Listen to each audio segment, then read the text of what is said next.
Hello and welcome to Cinder Rope TV. My name's Kurt. I would like to know when this supposed economic recovery is going to actually start.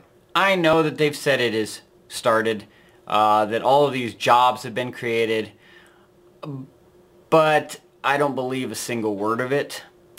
The interesting thing is that we continue to see jobs lost, and yet it's sold as good news because, well, it wasn't as many jobs. So it was only 40,000 a day instead of 45 or 50,000 a day. So we're gaining some ground here. No, we're not. And as an entrepreneur, somebody who's for over 8 years been in business for himself, it's very frustrating to me when I look around and I see Americans that want to work. I want to work. I would go get a job. But I can't because there's this problem with the economy. And the people that are trying to fix it, these jokers, are the same ones that broke it. And so now I'm supposed to just sit around and twiddle my thumbs and hope for the best when it's these very jokers and these jerks that broke it in the first place.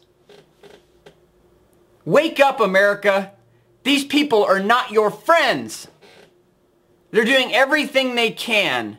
It's as if it's by design. The only thing is I can't figure out what the end game is other than total destruction of everything we know.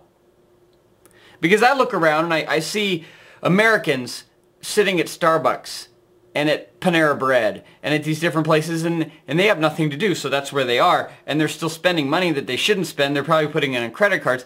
But they want to work. They want to do these things. But these guys keep doing stuff to make people afraid, such as the healthcare thing. They are, take over the auto companies? Take over the banks? Take over Wall Street? Take over every free enterprise they can get their hands on? Who did that right before they really started doing bad things? Gee, I can't remember. Well, it's more than one, but you all know what I'm talking about. And I'm getting really sick and tired of the whole civility thing. We need to be civil. Civility is a code word, especially when it's coming from those in the Democratic Party, for you to shut up. Just shut up. We don't want to hear from you. We won. You lost. Now shut up. Well, if we lived in a democracy, you know, that would be great, except that we don't. And I didn't see them shutting up when we were in power. And frankly, it's probably a good thing. If anything, we can thank George W. Bush for Barack Obama, because George Bush was not a constitutional conservative.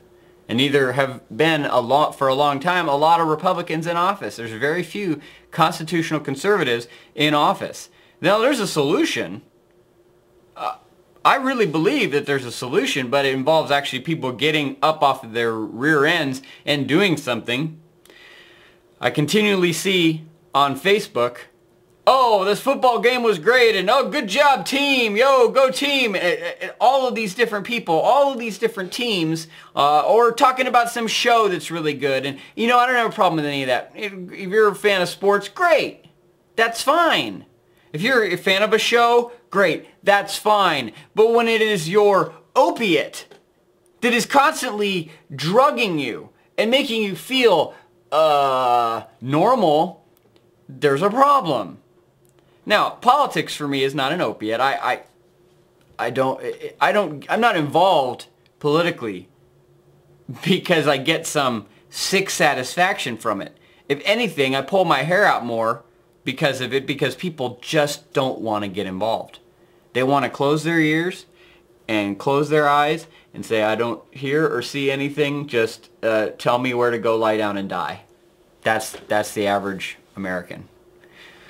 It's the prosperity which has really made us complacent, really made us not appreciate. You know, there were people probably up until the 50s and 60s in America, people that were American citizens that lived up in the mountains. They called them hill people. It's where they get the hillbilly from. These people were dirt poor.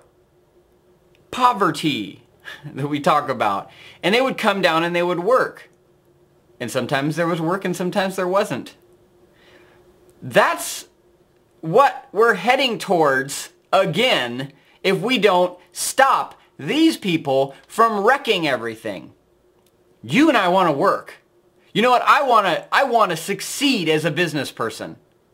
I want to work hard, provide for my family. Yet it's policies in Washington that are preventing that. If they would lower taxes, stop spending, not cut spending, stop spending. They don't have any money. The United States government is bankrupt. And if we ran our lives like they run the government, we'd all be in jail.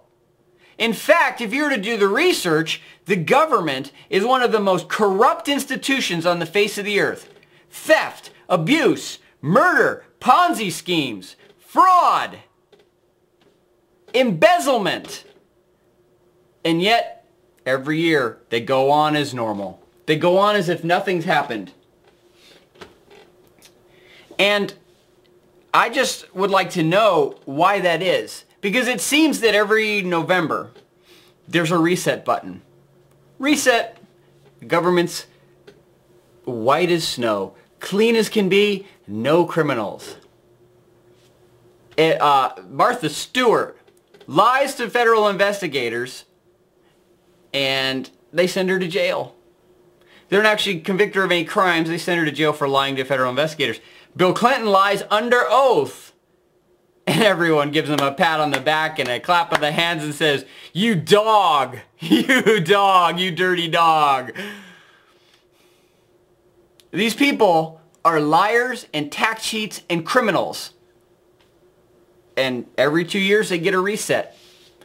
When those that are charged with making sure that we are a nation of laws are lawless, where do we go? Where do we turn? When we can't go to the courts to get our grievances heard, what do we do? I really want to know. There's solutions and it involves us getting involved, but we're not getting involved. So being that we're not getting involved, what do? I don't have an answer. Because everyone seems to be more content with how their football team did.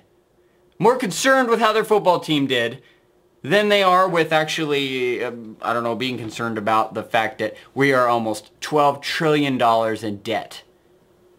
That's as if, I haven't done the numbers because it wasn't, it was $9 trillion when Bush left office. So, it's a lot of money. I know, what I do know is it's more money than I could ever pay back. And there's people in this country that it's 10 times more money than they could ever pay back. So therefore, all that extra money gets dumped on me. And I can't pay it back. And they can't pay it back. And nobody can pay it back. We can't pay it back? $12 trillion? You've seen this before. $100 trillion bill from Zimbabwe. Worthless. Not worth the paper it's printed on.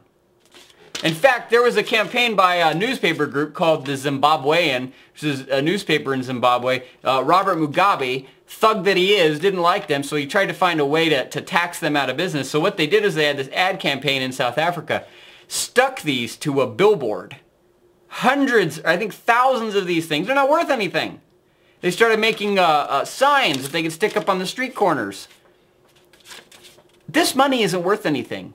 And the dollar that is in your wallet, if you carry around cash, isn't worth anything. And if you don't carry around cash and you just use your ATM card or whatever, it's still not worth anything.